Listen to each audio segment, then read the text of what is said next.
కారం రంగు రుచితో ఉంటుంది. ఆచి మిరపపొడి అదరగొట్టే కారం రంగు రుచి. ఏపీలో పీడీఎస్ రైస్ వ్యవహారం హాట్ టాపిక్ గా మారింది. దీనిపై ప్రభుత్వం వేసిన సిట్ పై అభ్యంతరాలు రావడంతో 4 సభ్యుల్ని మారుస్తూ తాజాగా నిర్ణయం తీసుకుంది. ఇందుగలడందు లేడన్నట్టు ఏపీలో ఒక్కొక్కటిగా రేషన్ రైస్ అక్రమాలు బయటకొస్తున్నాయి.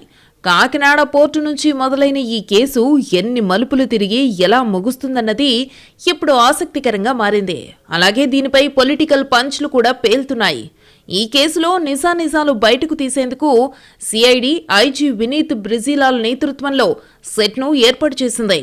అయితే ఆ టీంలో కొందరు డీఎస్పీలు గత ప్రభుత్వానికి అనుకూలంగా పనిచేశారని ఆరోపణలు వచ్చాయి. దీంతో వారి స్థానంలో 4 కొత్త సభ్యులను నియమించింది సర్కార్.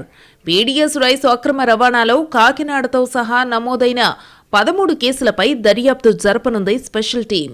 మరోవైపు ఈ మొత్తం వ్యవహారాన్ని ప్రభుత్వం సీరియస్గా తీసుకుంది. అక్రమ రవాణాను అడ్డుకునేందుకు ఫోకస్ పెంచింది. అలాగే ప్రత్యేకమైన యాక్షన్ ప్లాన్ను కూడా ఏపీ సర్కార్ షురూ చేసింది.